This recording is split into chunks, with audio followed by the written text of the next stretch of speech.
let's welcome officially to conference party leader, Prime Minister, Dr. the Honorable Andrew Michael Holness.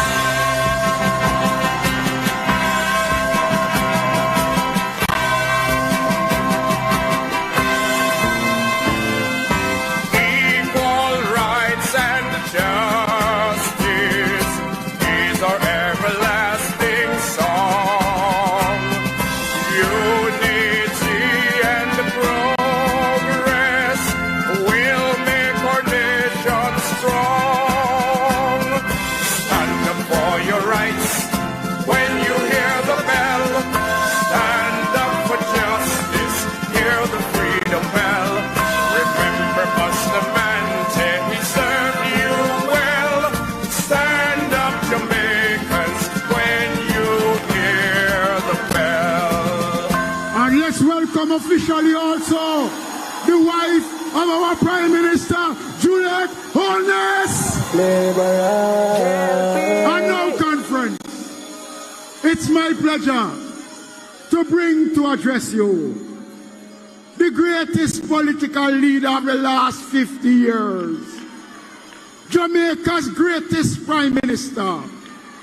There is no question about Andrew Holness. Conference, let's welcome party leader, Prime Minister, Dr. Andrew Holness. Boss for every boss, done for every done, ever militant, so it and labor rights.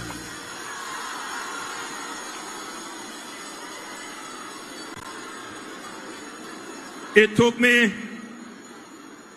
8 minutes from the top of the road to get into the national arena. The place full.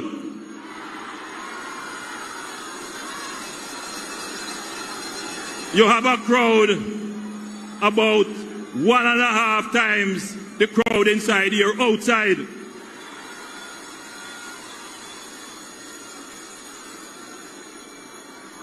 Somebody or something go stir up Labour Party ants' nest.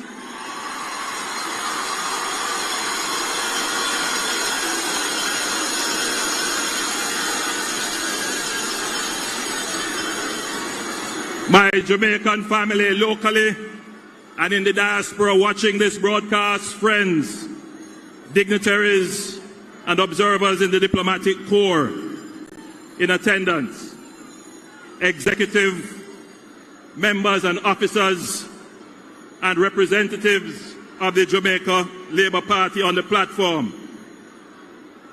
I make special mention of our friends from the Maroon community who are here with us.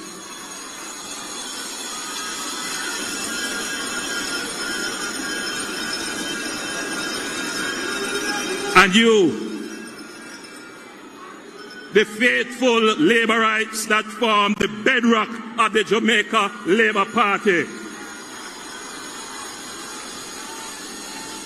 I greet you in the name of our eternal Father, who has blessed our land, who has guarded us with his mighty hand, who has been our light through countless hours of trials, and who grants us the wisdom and the strength to lead this nation to peace and prosperity and victory for the third term.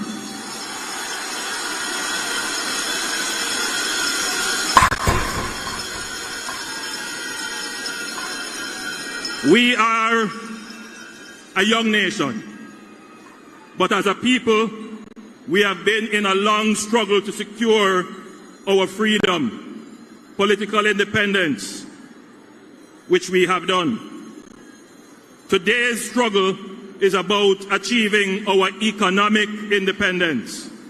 Our national hero, the Right Excellent Marcus Mosiah Garvey, believed in achieving economic independence. He said, Jamaica should become the headquarters of a great industrial, commercial, and cultural movement. We want to be able to employ our own people, to build up our own business, to create wealth for ourselves. We must have a people with a self-reliant economic base. We must build the foundations of our economic system. Marcus Garvey would be proud of what this government has achieved today, fulfilling the vision of economic independence. More Jamaicans are employed now than at any time in our history. Our national debt, which was driven up by the PNP, as high as 146% of GDP, because of FinSAC, high interest rate policy, and loss-making public bodies. The good management of the Jamaica Labour Party administration has cut the debt in half to 74% of GDP. We have a stable exchange rate backed by the highest central bank reserves ever in the history of Jamaica. We have had consistent growth, and when we have been hit by shocks such as pandemic, storms and hurricanes, we have been able to recover quickly. This speaks to a new quality of the Jamaican economy developed by this administration which never existed before, and that is resilience, the ability to withstand shocks and difficulties and recover quickly and even more stronger than before without relying on borrowing or external help. Marcus Garvey would have been proud, very proud of our resilience and self-reliance as a nation and as Jamaicans and Labourites. You can be proud of what your government has achieved.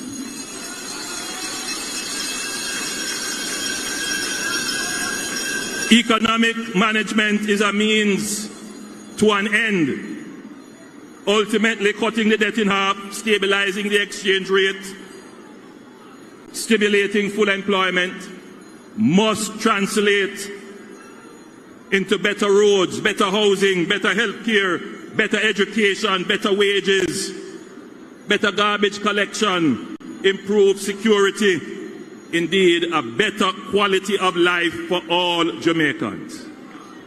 Your government understands this, but your government also understands that you cannot have a sustainably better life without a strong, growing and resilient economy. However, we would be mistaken to believe that a strong economy by itself will automatically lead to a better quality of life.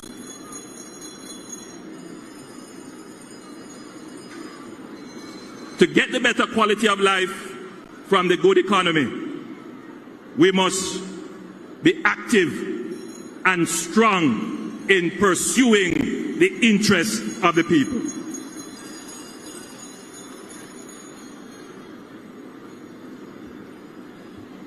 The people in Troy who were without a bridge for 2 years, the people in Rasta City who waited for their housing development for 5 years. They didn't have to wait because there was no money. We had the revenues from the economy. But what delayed their improved quality of life?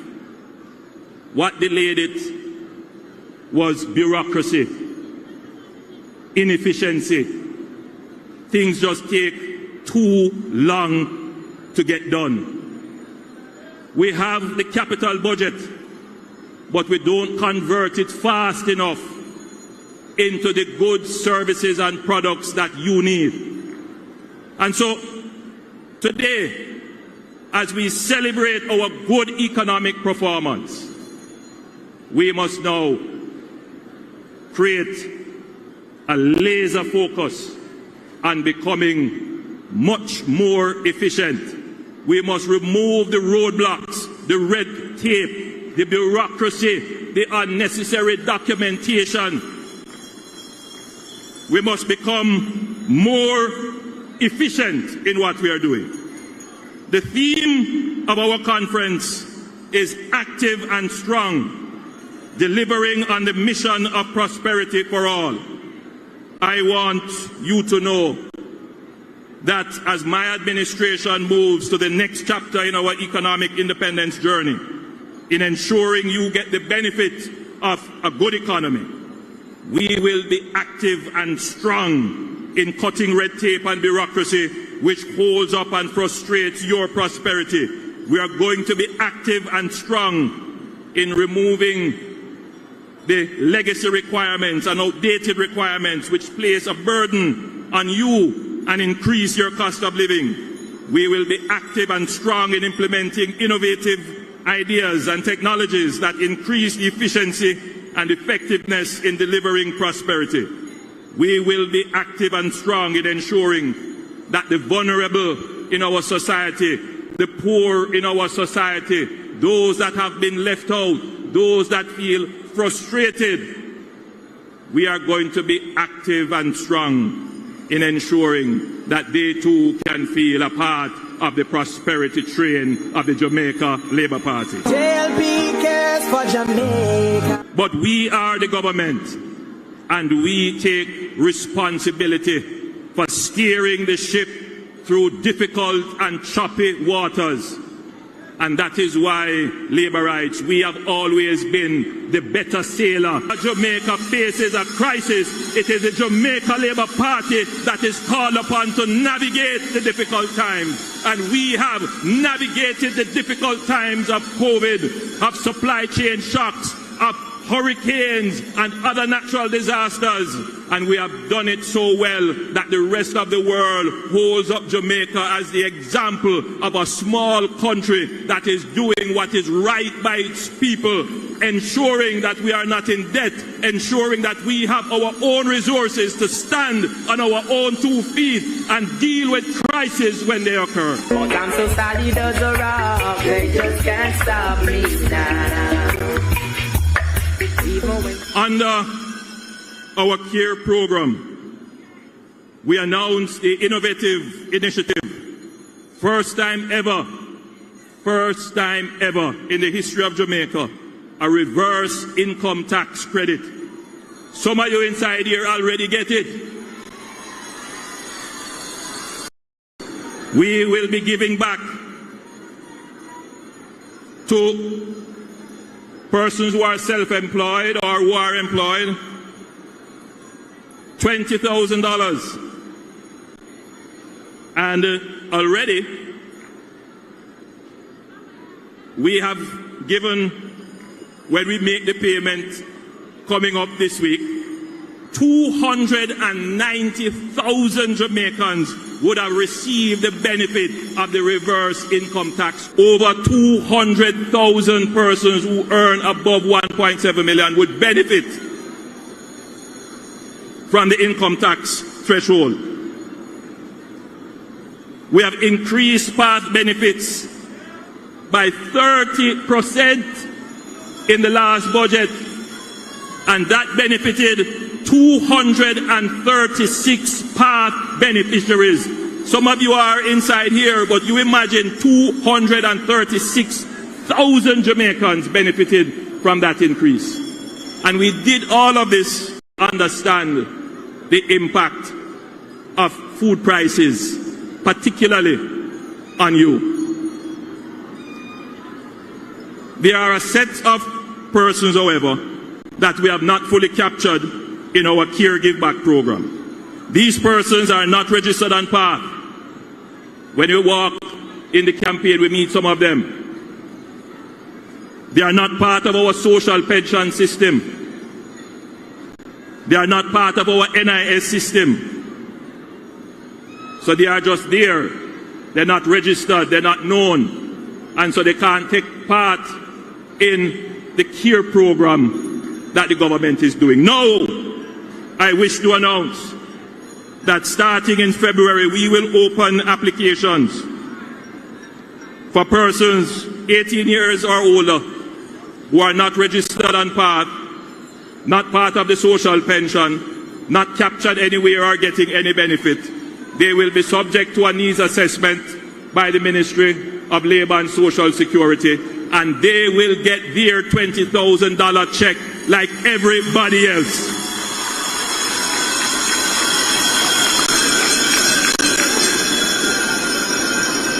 But this will also ensure that after they register, they remain on our register, that they get identification, that we can place them permanently on PATH or permanently on the social pension or permanently as NIS beneficiaries. We are going to ensure that every single Jamaican that is in need of help and assessed to be so gets the help they need from the government.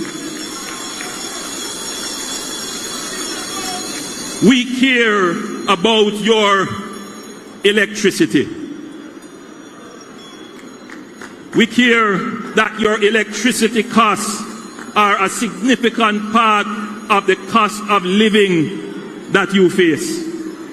Everybody complain about their electricity bill. Everybody.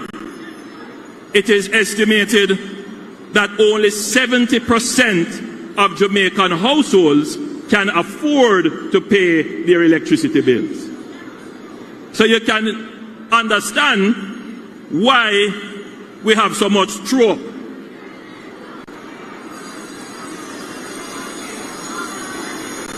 But the people who throw up, most of them don't want to throw up.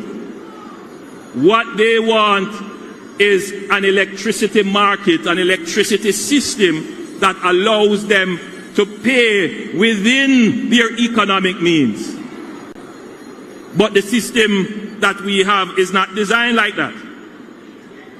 While we have diversified our fuel sources, built more modern and efficient plants, we have integrated renewables, and by the way, next week, Minister Vaz will announce the winners of the 100 megawatt bid for renewables in Jamaica. In other words, we are increasing significantly renewables on our grid. While we have done all of that, there is still more that can be done to make electricity more affordable to Jamaicans, particularly those Jamaicans who earn minimum wage. Because we care and because we are a capable government. Because one thing to say you care but you can't do it. We are a caring government. We are a capable government. It's one thing to say you care and you're capable, you still might not do it. So we are a caring, capable, and active government. We are active in our care for the people. We demonstrate the care that we have for our people. And we're not just active in a weak and fenke way. No, we are active and strong in demonstrating our care for the people of Jamaica.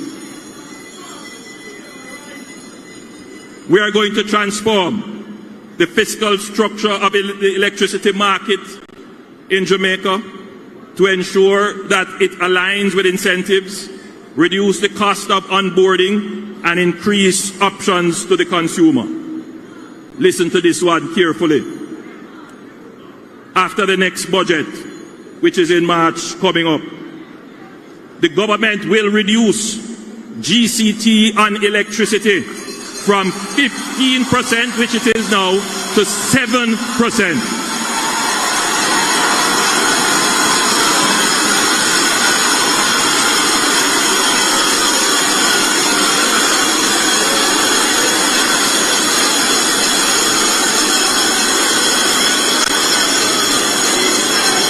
Shout. JLP! We will. I tell you, I come here for business. I come here for action, and for strong action.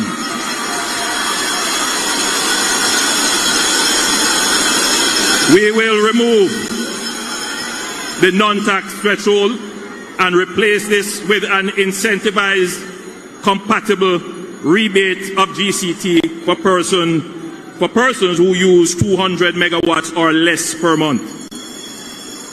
This will allow the rollout of prepaid electricity purchase, which was implemented many years ago, but has remained only a pilot. You know how many people want to get on the prepaid system, but because it is only a pilot, you can only get it in some places, and sometimes it's not offered. Now, the JPS will be required to roll out prepaid meters nationally, particularly in vulnerable communities. JLP cares for Jamaica. Come on, come on, come on, come on. Yes, a prosperity start. With the simplified GCT arrangement, the JPS will also be required, listen to this one carefully now, to introduce time of day pricing of electricity. You know what that means? Time of day pricing. This means customers can benefit from better rates by arranging how they consume electricity in off-peak hours. So, you know, the peak hours is usually in the evening when everybody come home from work. Electricity high, cost high.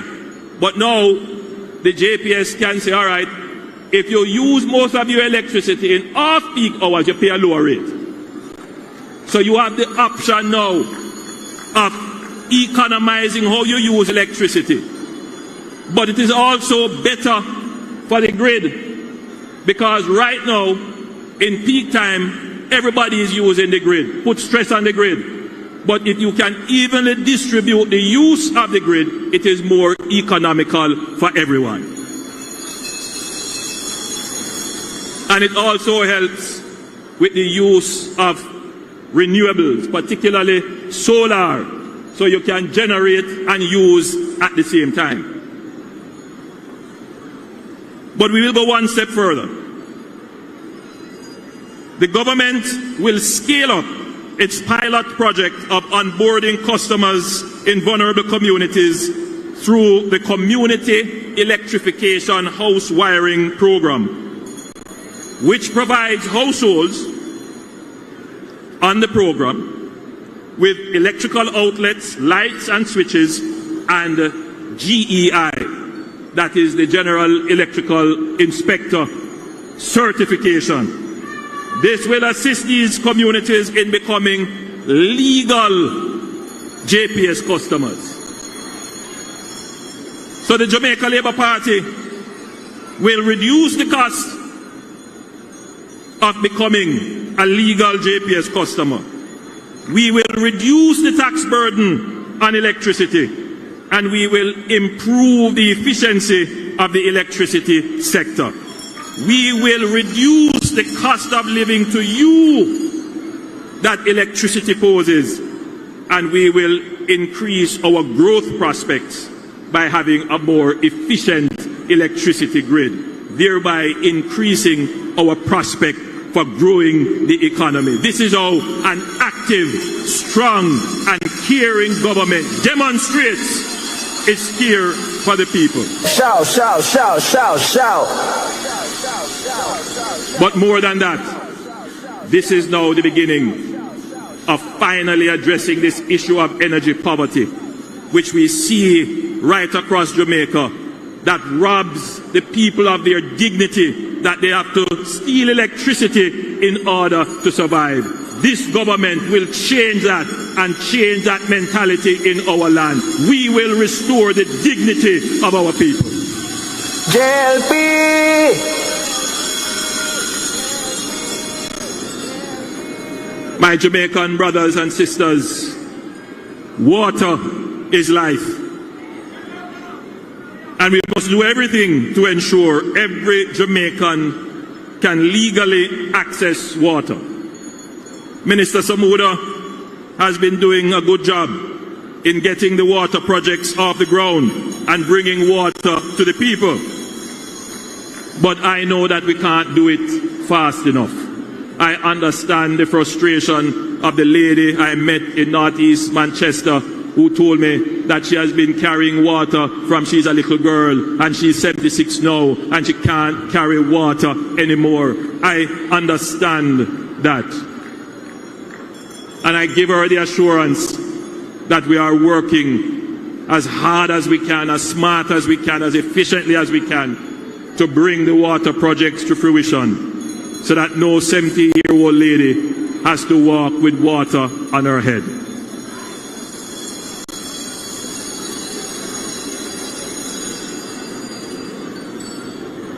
So we are going to move quickly with the capital projects in water, establishing water connections where none exist before.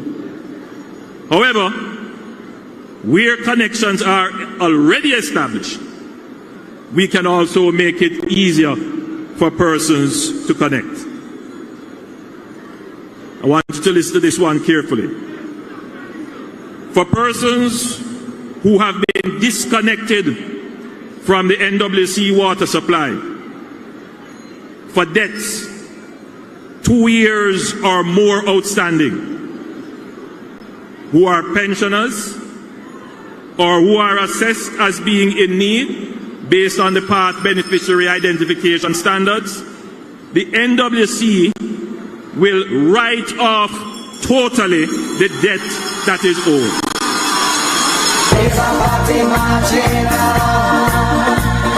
Marching on to victory. Labour Party marching, Labour Party marching. In addition to that, we will waive the reconnection fee. This is aimed at giving relief to those persons who are suffering from weighty bills, particularly those who have had major leaks in their house and they just can't pay. But there is a connection there. There is a pipe that runs past their home, but they just don't have water because of these bills. But it will also help in the transfer of property, because there are many persons who want to transfer property but bills are owed on the property. They would have to clear it first before they can transfer it. So in a way, this is also increasing economic activity. When we say we're going to get strong and active and clearing away bureaucracy, clearing away unnecessary requirements, clearing away legacy issues, this is an example of what the government can do to make the cost of living easier to you without expending 1 cent more. Just changing the bureaucracy. That is what we mean when we say we're going to pivot.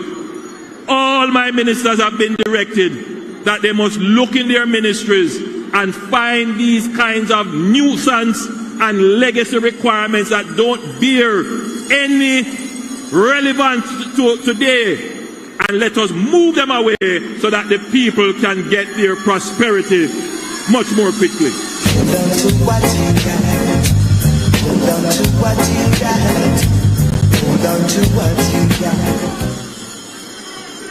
Now, this amnesty will last for 3 months, and it will start the 2nd of January. We will not only write off the 2-year-old or older debt, but we will waive the reconnection fee, because the objective is to get you back on the system.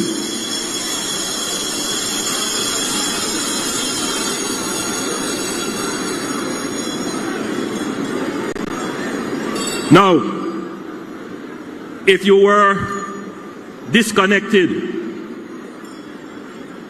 for longer than 6 months, we ask you to come in to the NWC and make arrangements for payments. The NWC will discount your debt by 50%. Shout, shout, shout, shout, shout.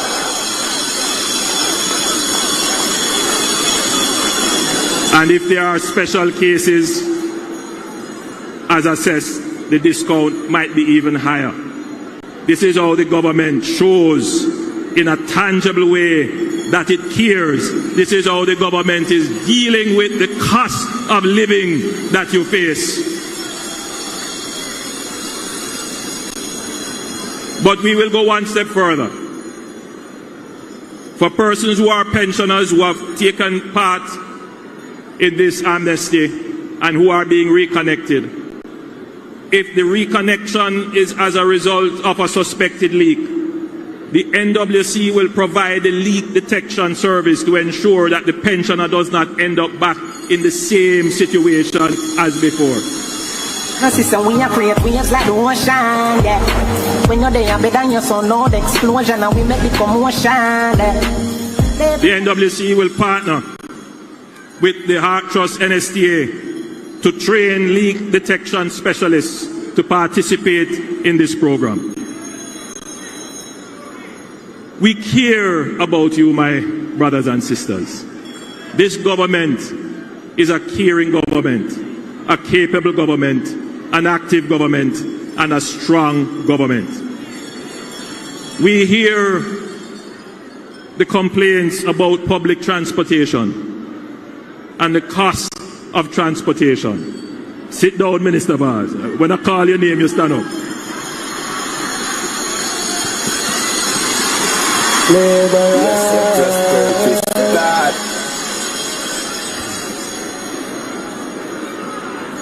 Public transportation is already heavily subsidized in areas served by the JUTC. Particularly school children who are able to access the service, they benefit the most.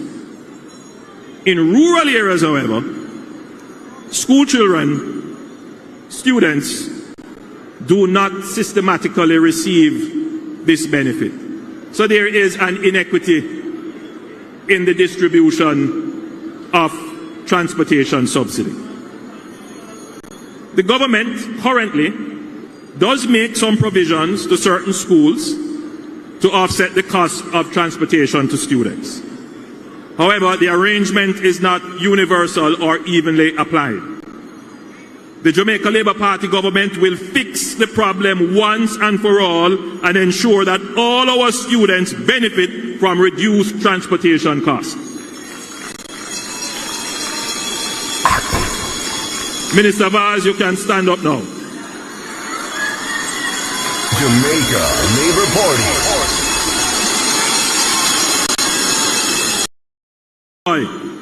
100 new buses that he got earlier this year to urban centers in rural areas.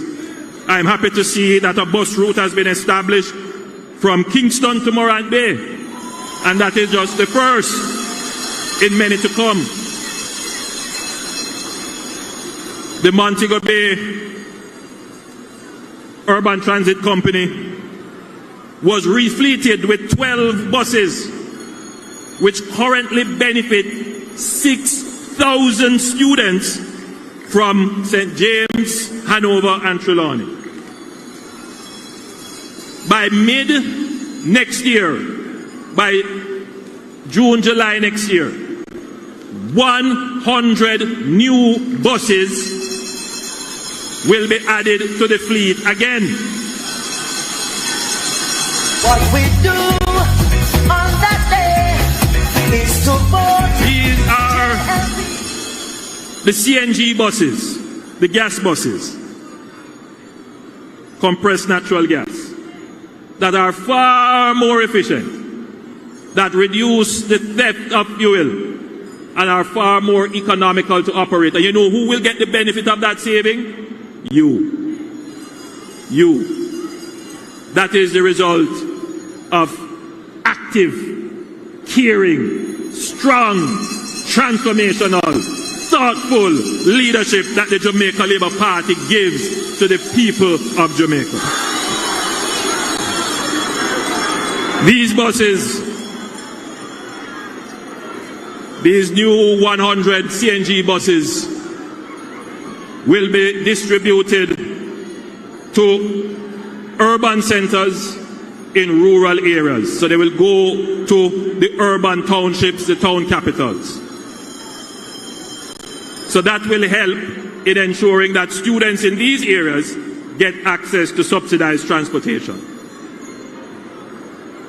But secondly, to complement the expansion of the JUTC service, Minister Vaz has been directed and has started to develop a cashless payment system with private PPV operators so that they can carry children. The children will have a card. On that card will be the subsidy from the government that they can pay directly to private transport operators.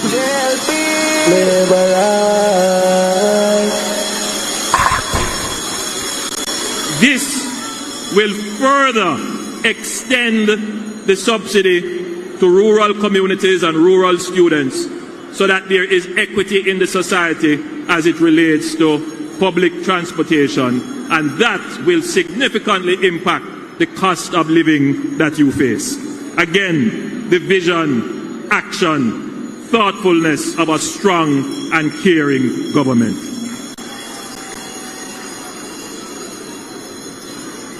Despite many challenges, including natural disasters, travel advisories, and reduction in global airlift capacity, tourism continues to be the industry that lays the golden egg.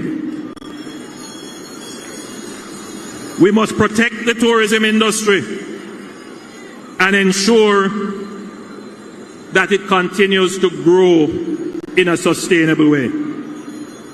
We support the workers of the tourism industry as they seek fair compensation and better work conditions. We will do our part to facilitate negotiations and to ease the cost of living burden on the workers in the tourism industry as we favorably examine the relief of taxes on tips and make a final announcement in the next budget. I have noted the concerns of other stakeholders in the industry, particularly those stakeholders who are in our craft markets and who were badly affected by the fall off in cruise ship visitors. To lighten the burden that they are currently facing, the government will waive fees for all craft vendors in government-owned craft markets for the months of December and January.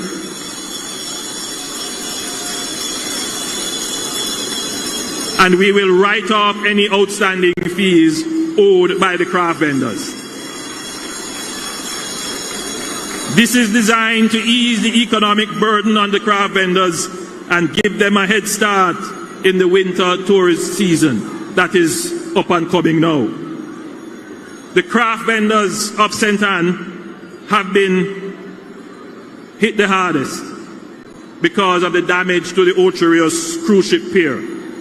As such, I have instructed that the waiving of fees for the craft vendors in St. Ann will extend until June of next year when the pier is set to reopen.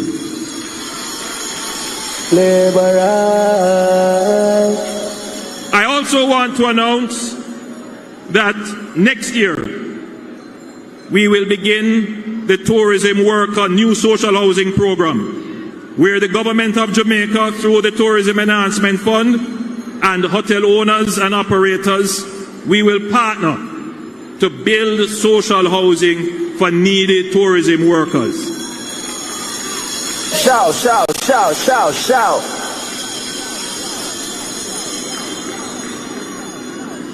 And there is more, but I can't say everything right now.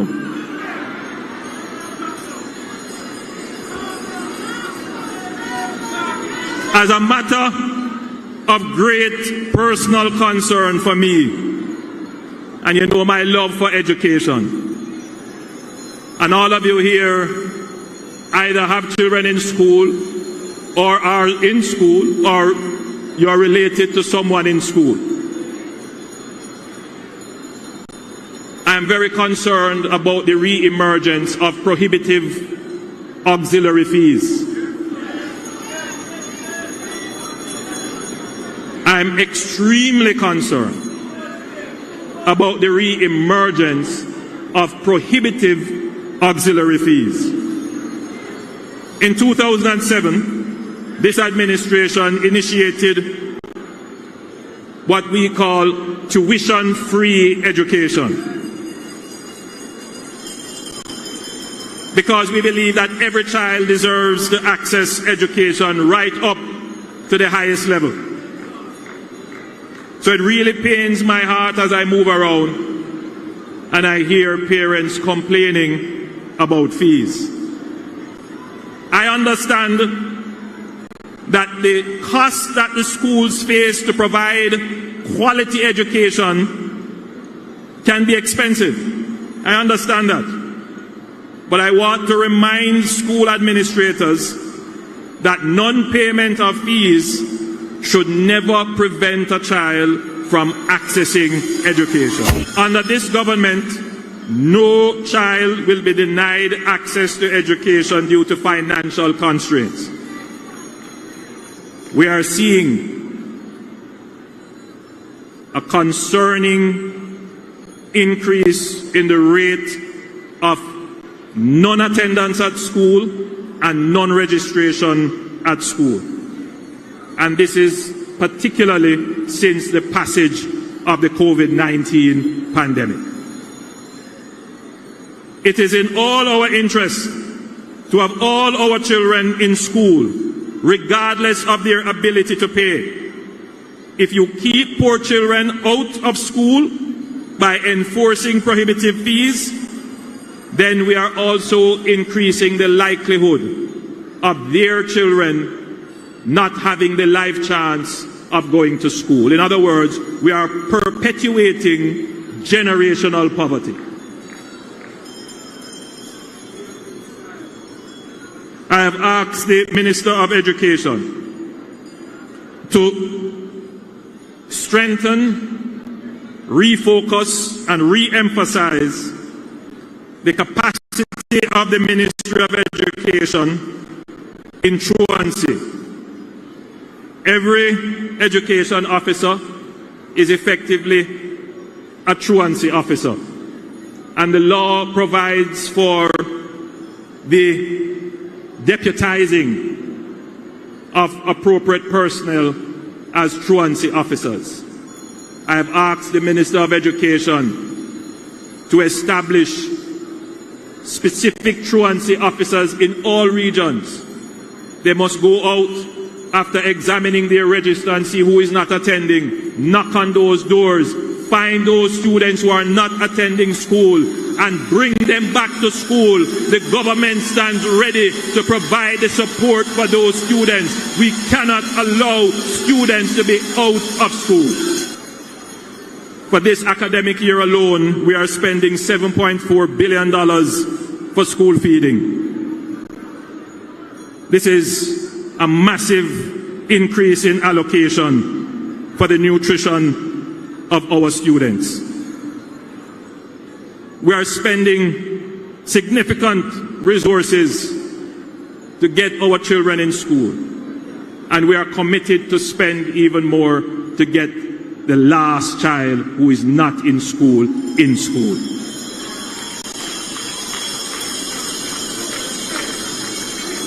My Jamaican family, I have so much to say, and I feel like the Bob Marley song. So much things to say right now, we got so much things to say. But I think I have substantially whetted your appetite. I think you have seen that your government is not only capable of managing the economy well, but our government truly has a heart that cares. We create the cash and we create the care. We are therefore the consummate government. The Jamaican people can see that it is one thing to listen to a bag of mouth and a bag of promise, but nothing that I have said here is a promise. All of what I have said here is happening, about to happen, or will happen shortly. Jamaica today is a different place from Jamaica 10 years ago. And I am very pleased to be with you on the journey in transforming Jamaica. Yes, there are still challenges. Yes, there are still hardships. Yes, we see that there are inequities. Things may not be fair. But it depends, my friends, on the perspective you take. If you take the view that the glass is half empty, then you are looking at the bottom. Your head is cast down. But if you take the view, like all laborites, optimistic, positive, prospecting, that the glass is half full, then you are looking upwards.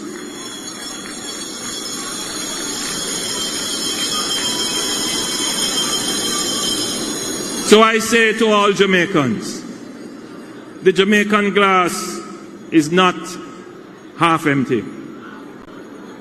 We are filling up that glass very rapidly, and now we are turning our attention to ensure that it overflows for you.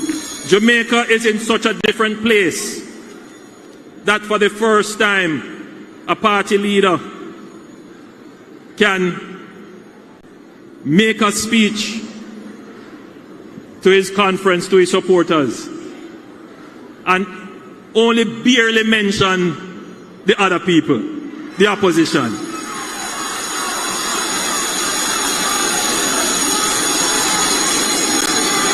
We are not in a fight with them. They are not in our league. We're not running any race with them. We have too many things to show. We have the achievements. For the first time ever, a government can campaign on what it has achieved. A government can campaign on showing the people what will come, not empty promises, but you can look on the track record of achievement and make a judgment. If you were to ask yourself, who is capable of delivering the future that you want, then it must be the Jamaica Labour Party. It comes down to one thing, my friends, one thing. The Jamaica Labour Party always fixes things. The Jamaica Labour Party always builds things.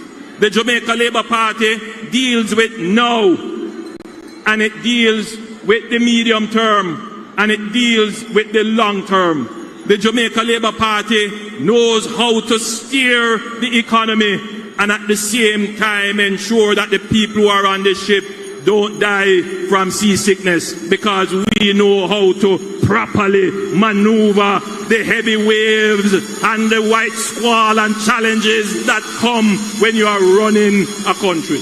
Good sailors we are. But what it comes down to, my friends, that we must always have in front of us as we consider that a time for decision is near. That whenever the other people have the helm of the ship, they run it aground. They mash it up. They create problems every time, bar none.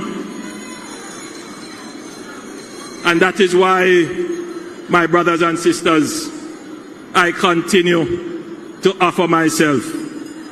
I not only have so much things to say, I still have a lot of things to do.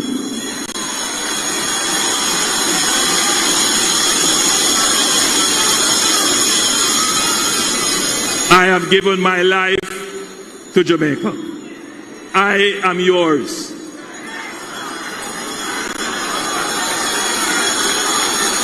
Jamaica was never an afterthought for me. I have been in this thing since I was 18 years old.